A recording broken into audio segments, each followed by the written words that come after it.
사람들을 보면 그 깨끗한 것에 유달리 좀 민감한 사람들이 있죠. 이 청결 이런 데 굉장히 민감한 사람들이 있습니다.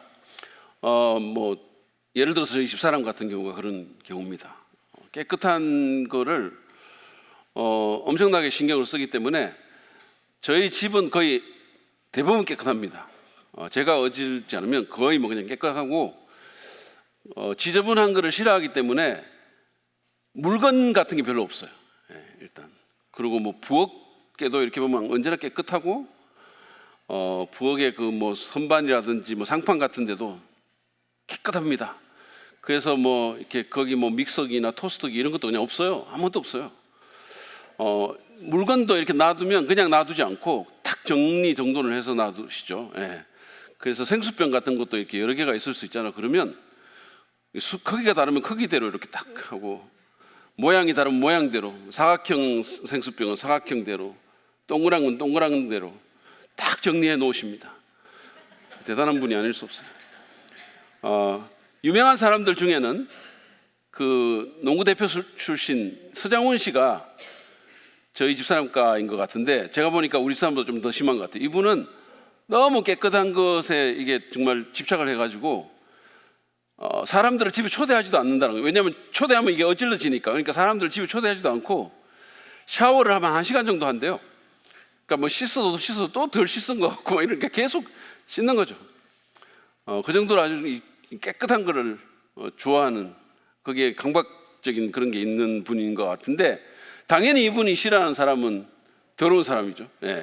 이 사람이 제일 싫어하는 사람이 더러움의 끝판왕, 개그맨 김준호라고 하죠. 너무 지저분하게 다니고 이렇게 집안도 엉망진창으로 만들어 놓고 수시로 방귀 뀌고 하여튼 너무 더럽다고 하여튼 그렇게 얘기를 하잖아요. 여러분은 어떤 타입이세요? 누구 갑니까? 제가 손들라고 말은 안 하겠지만 하여튼 이 중에는 서장훈 또는 문현숙 과도 있고 김준호 과도 있겠죠. 근데 제가 진짜 묻고 싶은 것은 이 몸이라든지 집의 청결 이런 것보다 여러분의 마음에 대한 것입니다. 마음의 깨끗함. 여러분은 그 깨끗한 마음의 깨끗함에 대해 관심이 있으십니까? 그 부분에 대해서 여러분이 좀 생각하십니까? 사실 우리가 못 봐서 그렇지 우리의 마음은 더러움의 끝판왕입니다. 우리 마음을 보시는 분이 그렇게 말씀하셨어요. 그러니까 예레미야서 17장 10절에 보면 이런 말씀이 있습니다. 만물보다 더 거짓되고 아주 썩은 것은 사람의 마음이다 그랬어요. 만물보다. 여러분이 생각할 수 있는 모든 더러운 것을 지금 한번 생각해 보세요. 좀 이따 밥 먹어야 되는데 어쨌든 그 모든 더러운 것보다 더 더러운 것, 더 썩은 것, 그게 사람의 마음이다 그랬어요. 그 안에 온갖 더러운 게 들어앉아 있다는 거예요. 예수님께서도 우리 마음을 통찰하시는 그분도 우리 마음속에 악한 생각, 즉 음란과 도둑질과 살인과 남을 죽이고 싶은 마음, 간음과 탐욕과 악독과 속임과 음탕과 질투와 비방과 교만과 우매함이 가득 들어있다라고 말씀하셨고, 그런 것들이 우리를 더럽힌다 이렇게 얘기했어요. 여러분은 이런 더러운 마음이 깨끗해지기를 원하지 않으십니까? 누군가가 정말 병들고 진물나고 썩어 악취를 풍기는 내 영혼을 정하게 해줬으면 좋겠다, 그런 소원이 있지 않으십니까?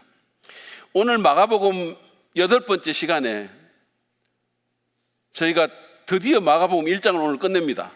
근데 마가복음 1장 40절부터 45절 말씀을 보면서 심령의 깨끗함을 얻으려면, 깨끗한 마음을 유지하며 살려면 어떻게 해야 되는지에 대해서 좀 생각해 보기를 원합니다. 먼저 본문 내용을 좀 살펴보죠. 지난주에 우리는 예수님께서 그 갈릴리의 여러 곳에서 이제 수많은 병자들과 귀신 들린 자들을 사실은 고쳐주시면서 이렇게 전도 여행을 떠나시는 그 부분을 이제 봤죠. 근데 오늘 얘기는 예수님께서 그렇게 전도 여행을 하시는 가운데 어느 마을에서 일어난 어떤 사건에 대해서 얘기를 하는데, 그게 나병 환자와 관련된 사건입니다. 40절 말씀을 보시죠.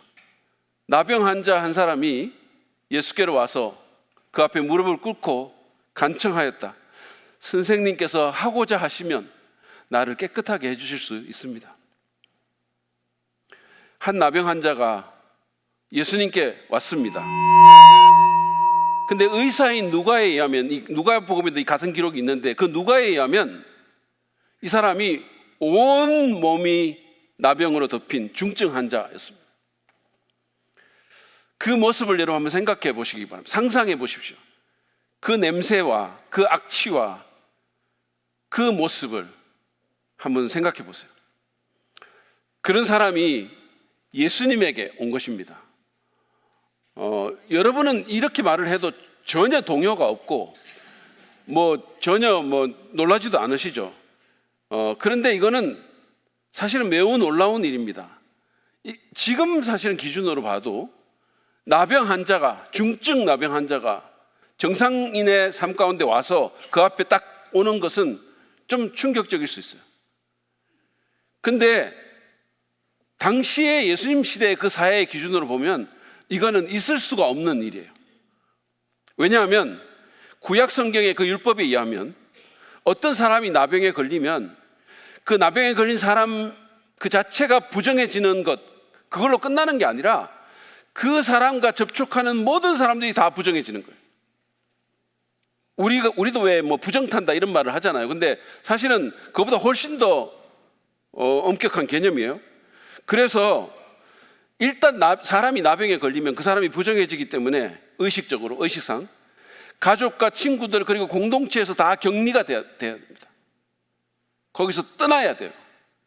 근데 그 사람만 그렇게 되는 게 아니라 그 사람과 접촉하는 사람도 부정해져서 그것이 정결해지기 전까지는 그들 또한 일정 기간 공동체에서 격리가 되는 거예요. 여러분, 우리가 그 코로나 시간 동안에 이렇게 겪어봤잖아요. 그리고 이게 사실은 어떻게 전염성으로 가가지고 그게 정말 힘들었던 게 뭐냐 하면 격리되는 거예요. 근데 나만 격리되는 게 아니라 접촉하는 사람이 격리된다는 게 너무 힘들었던 거죠. 그리고 그 격리되는 기간 동안 아무것도 못하는 거예요. 그리고 사회적인 스티그마가 좀 있죠. 그런 경우에. 나중에는 안 그랬는데 초기에는 코로나 걸린다는 자체가 그게 어떤 사회적인 뭔가가 있었죠. 힘들었죠, 사실. 그래서 이 나병 환자에 접촉돼서 부정해진 사람은 그 격리 기간 동안 어떤 사회적인 활동도 종교 생활도 당연히 하나님에 대한 예배도 드릴 수가 없었어요. 거기서 배제된 겁니다. 이 말을 또 들으면 와, 대박, 합법적으로 예배 빠지네, 나도 부정하고 싶다, 그런 생각을 혹시 하는 분이 있을지 모르지만 사실은 그렇게 말하면 여러분은 그 당시에 이스라엘 사회를 너무 모르는 겁니다. 찰스 스윈돌은 고대 유대인들에게 이 부정하다는 것이 얼마나 혐오스러운 것인지, 어떤 사람이 방 안에서 부정하다라고 한마디만 하면 모든 사람을 순식간에 내보낼 수 있다고 말했어요. 그러니까 이를테면 제가 여기서 나는 부정하다라고 외치잖아요. 그러면 여러분들은 혼비백산에서 순식간에 이 예배당을 다 빠져나가는 겁니다. 그만큼 이스라엘 사람에게 이 부정하다는 것은 무서운 거였죠. 레위기 13장 45절 46절을 보면 제사장에게 이 병이 걸린 것으로 판정을 받은 사람이 어떻게 해야 하는지를 기술하고 있는데 한번 보시죠. 악성 피부병에 걸린 사람은 예전에 개혁성경 문둥병에 이렇게 했죠. 근데 지금은 이제 그게 범위가 더 넓어가지고 단순히 한센시병을 포함하지만 그 이상이다라고 말을 해서 이렇게 번역한 것 같아요. 악성 피부병에 걸린 사람은 입은 옷을 찢고 머리를 풀어야 한다. 또한 그는 자기 코 및 수염을 가리고 부정하다 하고 외쳐야 한다. 병에 걸려있는 한 부정한 상태에 머물러 있게 되므로 그는 부정하다. 그는 진 바깥에서 혼자 따로 살아야 한다. 여러분, 상상이 되십니까?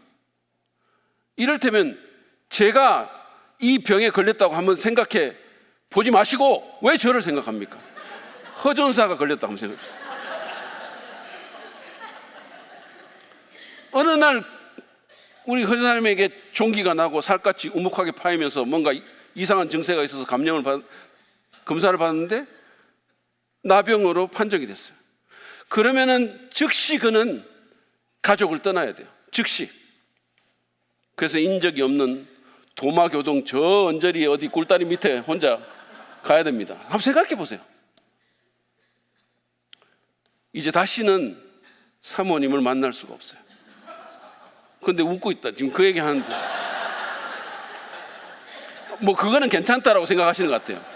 근데 진짜 문제는 뭐냐면 다시는 사랑스러운 딸 가은이, 나은이를 못 만나는 거죠. 생각해 보시기 바랍니다. 혹시라도 그가 길을 걷게 되면 옷을 찢고 머리를 완전히 풀어가지고 입을 가리고 부정하다! 부정하다라고 사람들한테 외쳐야 됩니다. 그게 얼마나 자존감을 무너뜨릴지 한번 생각해 보세요.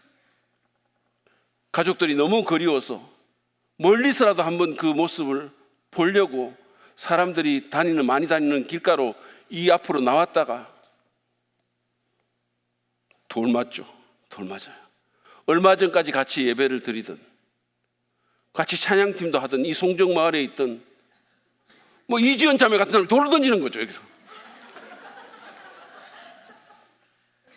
한번 생각해 보시기 바랍니다. 사람들은 허준사님을 징그러운 벌레 보듯이 볼 것이고 숨겨진 어떤 끔찍한 죄로 인해서 천형을 받았다라고 생각합니다. 누구나 그렇게 생각했어요. 하나님의 저주를 받았다. 다시는 사람의 따뜻한 손길을 느끼지 못할 겁니다.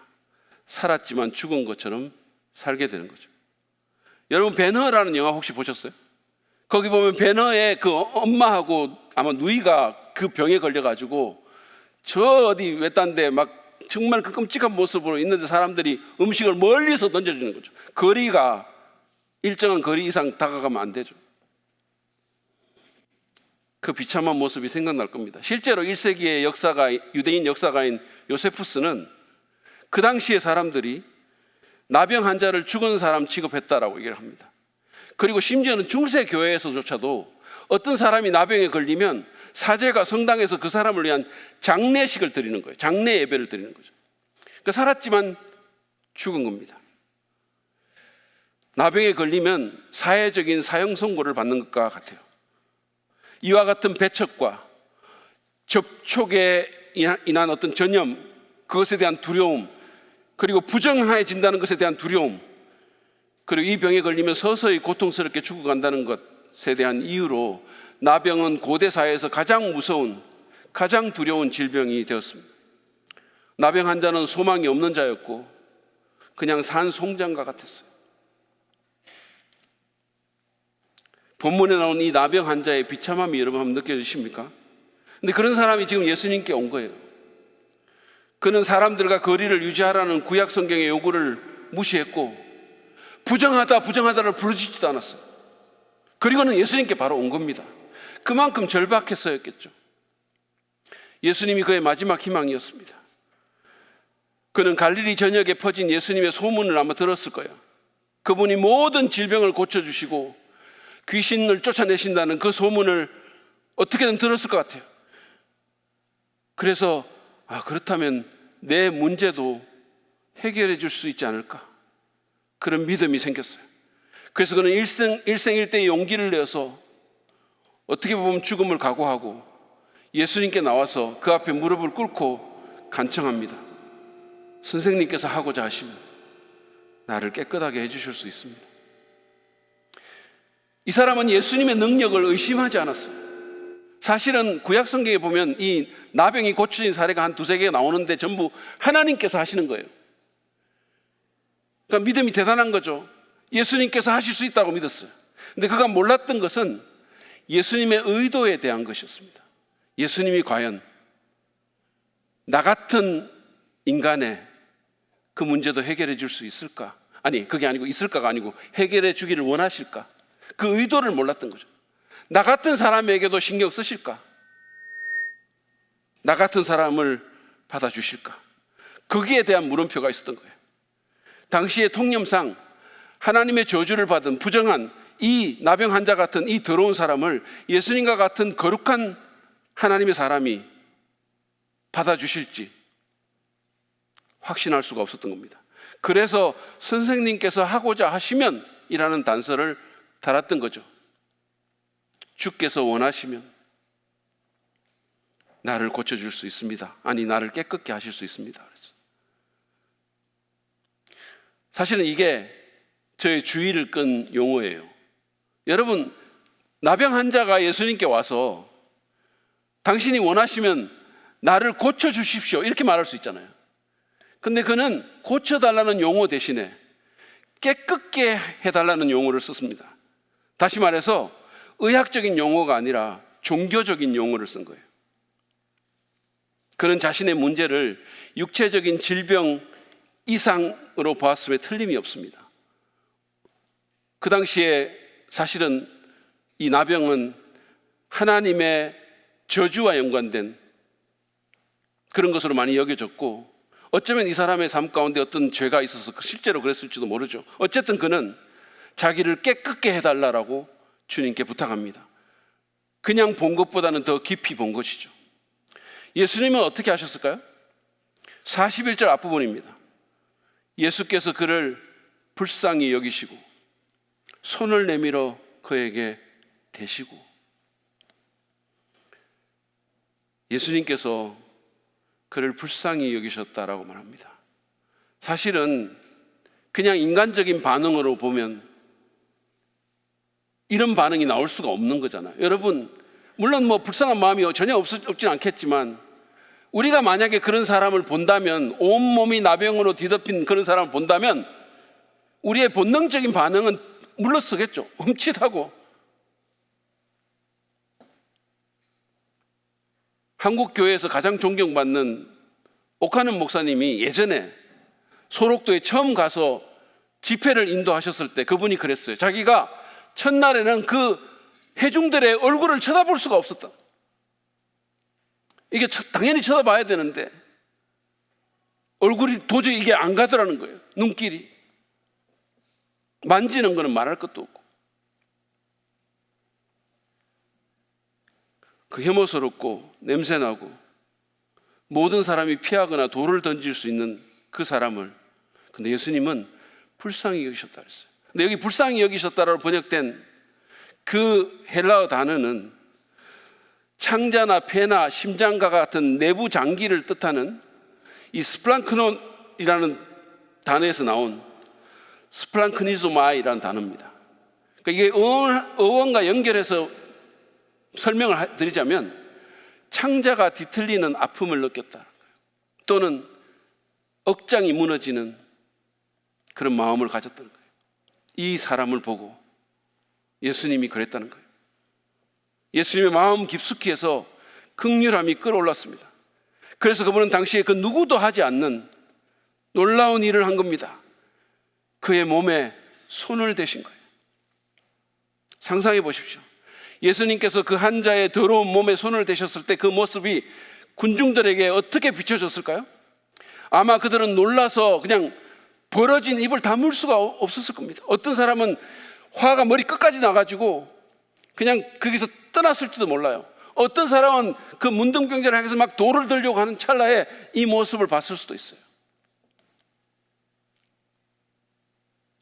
여러분, 제가 말씀드렸잖아요. 예수님은 그냥 고쳐주시려면 손 안 대고도 얼마든지 고칠 수 있어요. 그래서 베드로 장모에게 손을 댔을 때 그게 정말 주님의 마음의 표현이라고 얘기를 해드렸잖아요. 근데 사실은 예수님의 베드로의 장모에게 예수님이 손을 댄 것과 이거는 또 완전히 다른 차원이에요. 왜냐하면 이 사람에게 손을 대는 것은 예수님이 부정해지는 거예요. 스스로 부정함을 자초하는 행위였죠. 그런데도 예수님은 온 몸이 나병으로 뒤덮인 그 중증 환자에게 손을 대지 않을 수가 없었습니다. 왜냐하면 그분은 그 가련한 사람의 아픔을 함께 느낀 거예요. 억장이 무너진 겁니다. 창자가 뒤틀린 거예요. 그가 그동안 겪었던 그 절망과 그 고통과 그 소외감과 그 죽을 것 같은 외로움을 그분이 느낀 거예요. 그동안 얼마나 외로웠을까? 그동안 얼마나 절망적이었을까? 얼마나 힘들었을까? 모든 꿈이 사라지고 모든 사람이 사라지고, 그래서 그냥 손이 나간 거예요.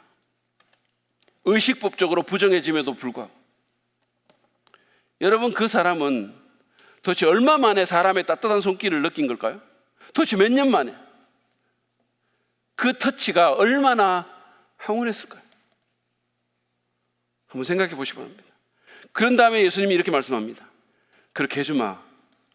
깨끗하게 되어라. 개역개정 번역이 어감상 더 나아요. 내가 원하노니 깨끗함을 받아라.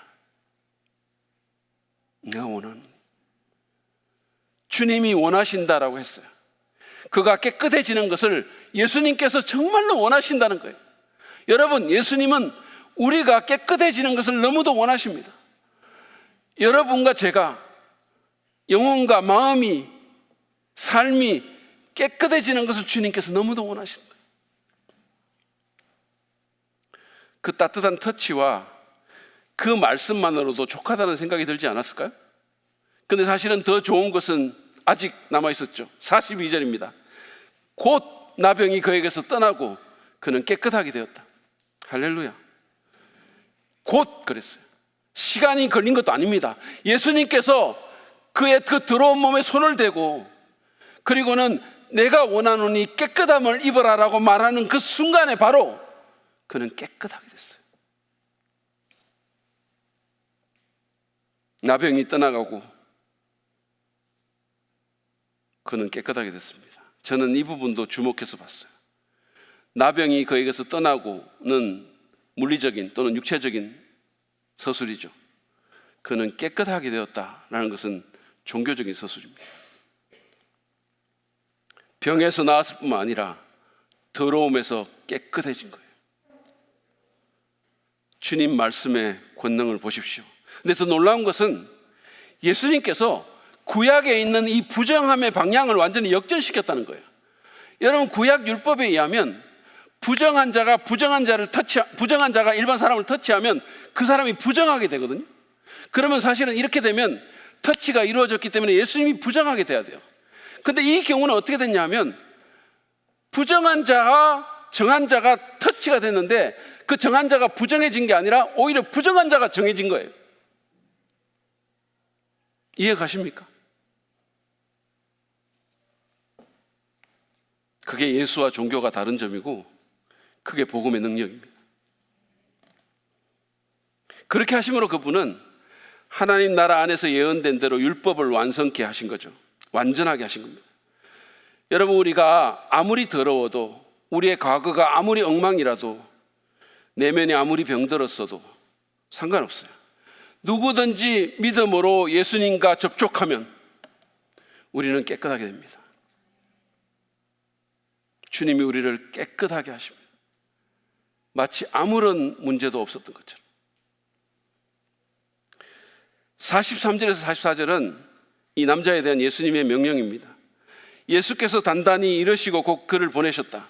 그때 예수께서 그에게 말씀하셨다. 아무에게도 아무 말도 하지 말아라. 가서 제사장에게 내 몸을 보이고 네가 깨끗하게 된 것에 대하여 모세가 명령한 것을 바쳐서 사람들에게 증거로 삼도록 하여라.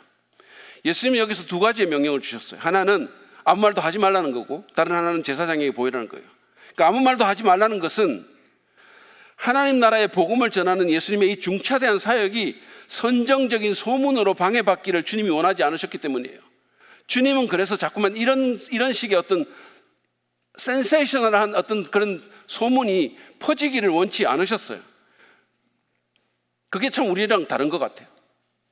저는 솔직히 교인들 배탈만 낫게 해줘도 제가 온 송정지구에 메가폰 들고 가서 낫게 했다.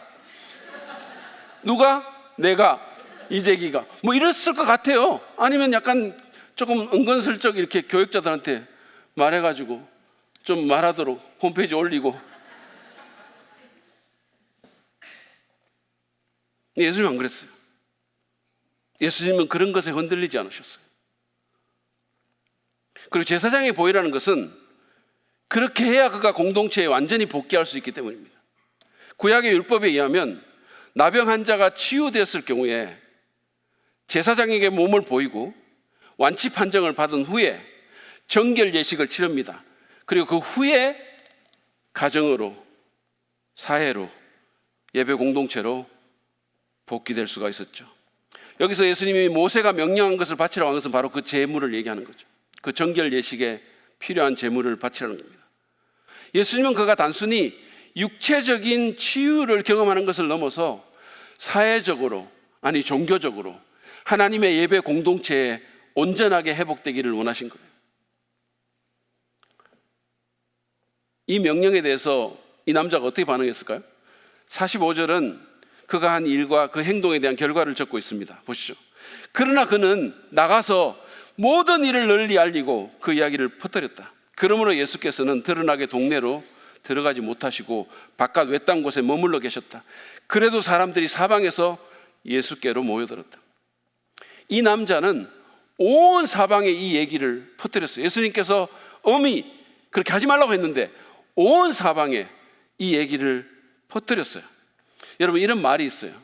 말을 퍼뜨리고 싶으면 그 말의 끝에 이건 비밀이야 라고 말하면 된대요.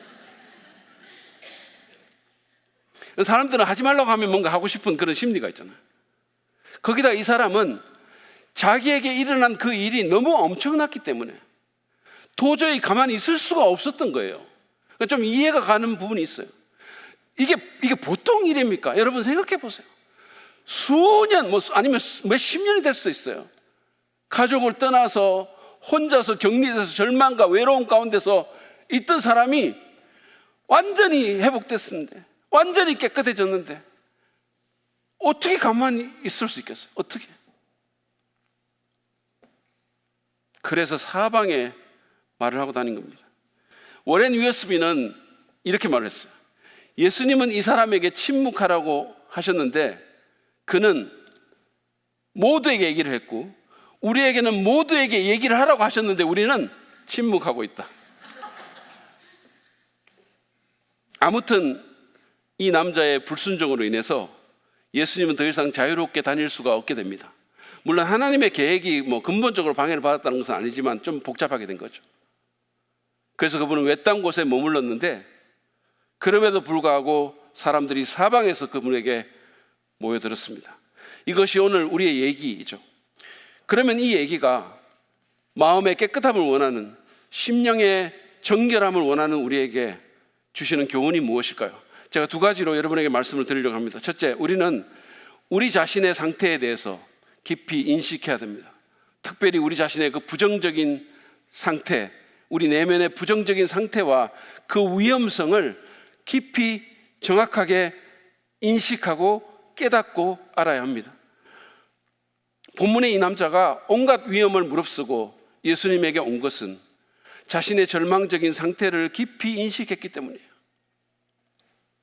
그는 자신이 부정한 나병 환자이고 하나님 나라의 바깥에 있으며 아무런 소망이 없는 그런 상황에 처해 있음을 누구보다 잘 알았어요. 그래서 수치스러웠지만, 돌을 맞을 수도 있었지만, 그러나 적어도 내가 이렇게 정말 산송장처럼 살 수는 없다. 차라리 죽더라도, 내가 사람들의 세상으로 나가서 돌을 맞는 한이 있더라도 내 이 상황을 나는 더 이상은 견딜 수가 없다. 그래서 예수님께 나온 거죠. 여러분, 우리도 마찬가지입니다. 우리는 우리가 어떤 상태에 있는지를 정확하게 인식해야 됩니다. 사실은 상태를 모르는 것보다, 자기 상태를 모르는 것보다 더 위험한 건 없어요. 얼마나 많은 사람들이 자신의 내부에서 암세포가 자라는 것을 모르고 있다가 생명을 잃게 되는지 모릅니다. 저는 올 초에 저희 가정이, 저희 부부가 우리 교회 한 집사님의 섬김으로 이제 건강검진을 제대로 받았는데 그 과정에서 제 혈압이 180에 넘는 이런 엄청나게 높다는 사실을 알게 된 거예요. 근데 제가 고혈압인 것은 알고 있었는데 그렇게까지 높은 줄은 몰랐어요. 그래서 더 이상 건강검진을 진행할 수가 없다라고 저한테 얘기를 했어요. 그렇게까지 높은 줄 몰랐어요. 예전에 우리 교회에서 헌혈할 때 우리 교회 윤석호 목사님은 혈압이 150이 넘는다고 거부를 당했어요. 그런데 저는 받아들여져서 헌혈을 했거든요. 그 기억이 저한테 남아있는 거예요. 그래서 제가 그때 기고만장해가지고 윤석호 목사님 피는 더러운 피다, 그거는 헌혈도 안 맞는 피고 내 피는 깨끗한 피다, 나는 받아들여졌다 그러고 내가 얼마나 정말 그랬는데, 그래서 정확한 상태를 제가 모르고 있었던, 제가 어떤 상황 가운데 있는지를. 만약에 제가 계속 모르고 살았다면 어떤 일이 벌어졌을지 아무도 모르죠. 여러분, 고혈압은 침묵의 살인자라고 말하잖아요. 계속 그게 만약에 올라가면 어떻게 됐을까요? 여러분은 자신의 심령 상태를 정확하게 알고 계십니까? 안타깝게도 이 육체적인 나병의 상황은 우리가 모를 수가 없게 되죠. 그러나 영적 나병에 걸렸는데 그 사실조차 모르고 있는 사람들이 적지 않습니다. 심령이 병들고 썩어 문드러지고 있는데, 마음이 더러운 죄의 놀이터가 되어 있는데 그 사실이나 그 위험성을 인식하지조차 못하는 거죠. 여러분은 어떻습니까? 여러분의 마음을 더럽게 하고 여러분의 영혼을 죽이는 그 죄의 문제를 해결하신 적이 있으십니까? 그 심각성을 인식하셨나요? 당시에 바리새인들을 포함한 많은 종교인들이 죄로 오염되고 병든 자신의 내면 상태를 인식하지 못해서 예수님을 배척하고, 그 사람들은 성경도 많이 알고 교회도 다니던 사람들인데 자신의 내면에 어떤 일이 벌어지고 있는지를 알지 못해서 예수님을 배척하고 회칠한 무덤 같은 마음의 상태로 살면서 스스로 구원받기를 거부했던 그 비참한 일을 되풀이하지 않기를 바랍니다. 사실은 그래서 어떻게 보면 교회 안에 있는 종교적인 불신자가 가장 위험한 거예요. 자기 상태를 가장 오해할 수 있는, 거짓 안전 위에 서 있을 수 있는. 여러분, 우리 모두는 사실은 하나님 앞에서 부정한 자입니다. 우리는 선한 행동과 종교로 포장하려고 애도 써보지만 그것은 나한 자의 피로 얼룩진 넝마 조각으로 몸을 가리는 것처럼 역겨운 일이죠. 이사야가 말한 것처럼 우리는 모두 부정한 자와 같고 우리의 모든 의는 더러운 걸레와 같습니다. 그 더러움을 그대로 놔두고 있으면 그것이 우리를 죽일 겁니다. 육신의 나병은 몸만 해하지만 영혼의 나병은 몸과 영혼을 완전히 영원히 죽일 것입니다. 거룩하신 하나님이 그 더러운 상태를 회복시키기 위해서, 깨끗게 하기 위해서 예수님을 보내셨는데 그 예수님을 거부하고 그냥 종교로 만족한다면 그 대가는 상상할 수가 없이 위험합니다. 성령께서 그 상태를 깨닫게 해주시길 바랍니다. 그래서 여러분, 위기감을 느끼고 용기를 내서 겸손히 그리스도에게 나올 수 있기를 바랍니다. 우리 가운데 이미 예수님 믿는 분들도 마찬가지예요. 여러분의 마음이 날마다 실질적으로 깨끗함을 계속해서 유지하려면 자신의 상태가 어떤지를 볼 수 있어야 됩니다. 이사야는 어느 날 성전에 가서 기도하다가 거룩하신 하나님 앞에서 자신의 참 상태를 봤습니다. 그리고는 통곡하죠. 화로 다 나여 망하게 되었도다. 나는 입술이 부정한 사람이요. 여러분, 입술은 마음을 표현하는 창구잖아요. 그러니까 입술이 부정하다는 것은 마음이 더럽다는 얘기예요. 주님, 내 마음이 나도 모르는 사이에 죄로 더럽혀졌습니다. 탐욕과 교만과 위선과 음란과 미움과 비방과 거짓의 놀이터가 되었습니다. 이사야가 이렇게 부르짖었을 때 하나님께서 천사를 보내 제단 숯불로 그의 입술에 대고 그를 정결케 하셨음을 우리는 압니다. 여러분, 다른 게 문제가 아니에요. 내 골치 아픈 남편이나 아내가 문제가 아니고 자식이 문제가 아니고 더러운 세상도 문제가 아닙니다. 내가 문제예요. 내 부정한 마음이 문제인 거예요. 죄로 더러워진 마음, 오염된 마음, 왜곡된 마음. 그래서 다윗이 시편 139편 23절에서 기도한 것처럼 하나님, 나를 샅샅이 살펴보시고 내 마음을 점검해 주시고 나를 시험해 달라고, 영적인 엑스레이를 찍어 달라고 우리가 기도할 필요가 있는 거예요, 날마다. 그래서 내가 내 상태를 깊이 인식하고 아파하고 회개할 때 우리는 우리를 깨끗게 하시는 하나님의 그 은혜의 손길을 다시 한번 새롭게 경험할 수가 있게 될 것입니다. 두 번째로, 우리는 예수님께서 우리를 깨끗하게 하실 수 있음을 믿어야 합니다. 다른 것이 아니라 예수님이 우리를 정하게 하실 수 있음을, 우리의 영혼을 깨끗게 하실 수 있음을 믿어야 돼요. 본문의 이 남자는 예수님이 자신을 깨끗게 할 수 있다고 믿었기 때문에 주님께 나왔죠. 그렇기 때문에 율법의 요구를 무시하면서까지 사람들의 손가락질을 각오하고 또는 돌팔매질을 각오하고 주님께 나온 거죠. 그랬기 때문에 그는 예수님 앞에 무릎을 꿇었을 뿐만 아니라 누가의 기록에 의하면 얼굴을 땅에 대고 엎드려 예수님께 간청한 겁니다. 이건 예배의 어떤 행위죠. 그만큼 겸손하고 간절하고 그만큼 절박하게, 그만큼 진실되게 믿음을 표현한 거예요. 원하시면 저를 깨끗하게 하실 수 있습니다. 주님만이 그렇게 할 수 있습니다. 누구도 할 수 없는데 주님은 저를 깨끗하게 할 수 있습니다. 원하시면 주님께서 내 마음을, 우리 가정을 깨끗하게 할 수 있습니다. 그렇습니다. 예수님은 우리를 깨끗하게 해줄 수 있습니다. 본문의 나병 환자를 깨끗하게 하신 것처럼 죄악에 물든 우리의 마음을 깨끗하게 해주시고 우리의 영혼을 정결하게 하실 수 있습니다. 사실 예수님께서 인간의 모습으로 이 땅에 오신 것은 모든 더러움과 추악함의 근원인 죄의 문제를 해결하기 위해서입니다. 여러분 생각해 보세요. 우리의 모든 더러움뿐만 아니라, 마음의 더러움뿐만 아니라 세상의 모든 더러움의 근원은 사실은 이 죄와 연결되어 있죠. 최근에 뉴스를 장식하고 있는 여러 가지 사건들을 생각해 보세요. 하마스의 테러, 그것으로 인한 전쟁, 그리고 유명 연예인이 포함된 마약 사건, 재벌 3세를 사칭한 사기 사건과 거기에 얽힌 온갖 성적인 왜곡들, 그리고 미국의 메인주에서 벌어진 무차별 총기 테러. 여러분 생각해 보세요. 이 모든 추악함과 더러움은 다 죄로부터 시작된 겁니다.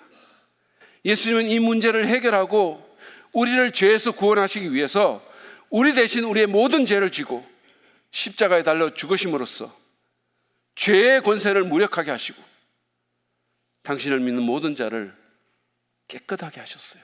의롭게 하셨습니다. 고린도후서 5장 21절은 그래서 이렇게 말씀합니다. 우리 같이 한번 읽어볼까요? 시작. 하나님께서는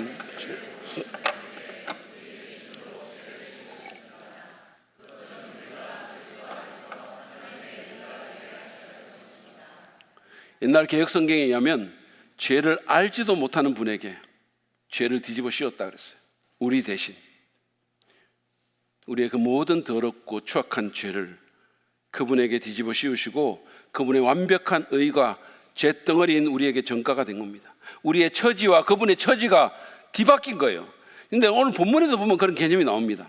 여러분, 마가가 본문의 얘기를 시작했을 때 이 나병 환자는 마을 바깥에 외딴 곳에 혼자 있었어요.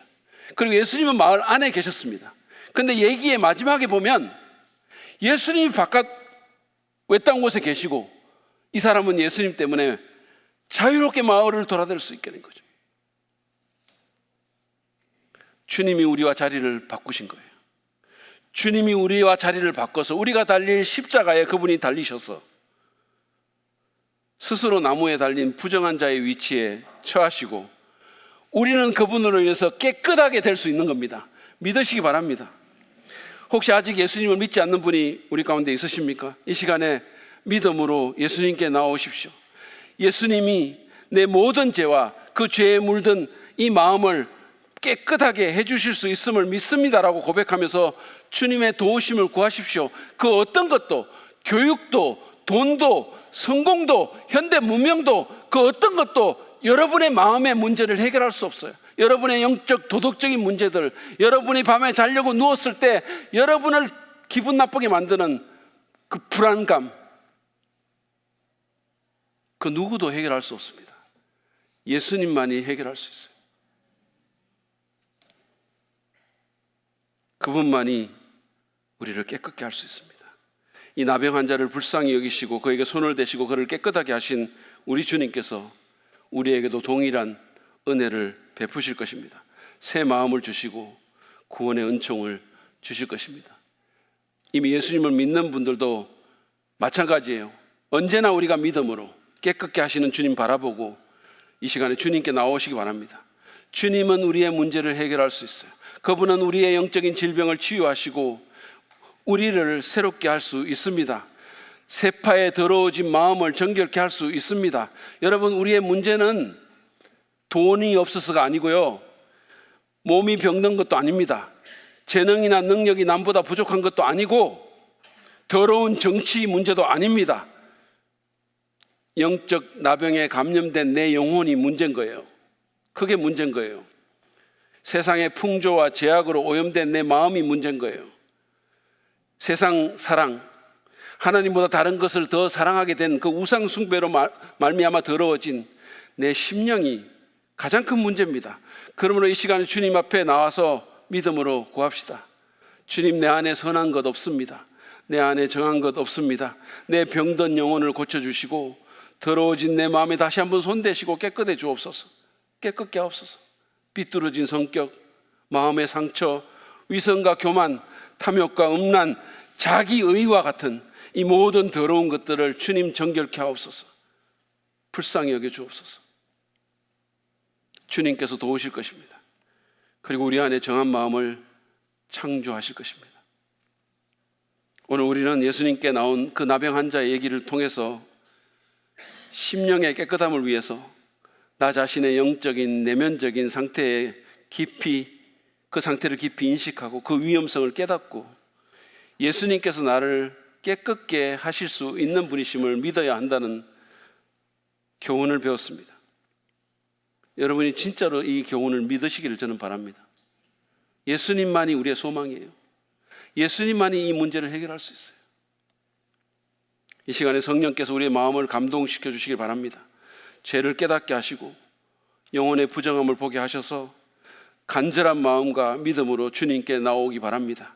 그래서 주님의 긍휼하심을 입어 이 시간에 구원받을 자가 구원받고 고침받을 자가 고침받고 심령이 깨끗하게 되는 일이 우리 가운데 일어나도록, 주의 마음을 덧입는 역사가 일어나도록 주님의 이름으로 축복합니다.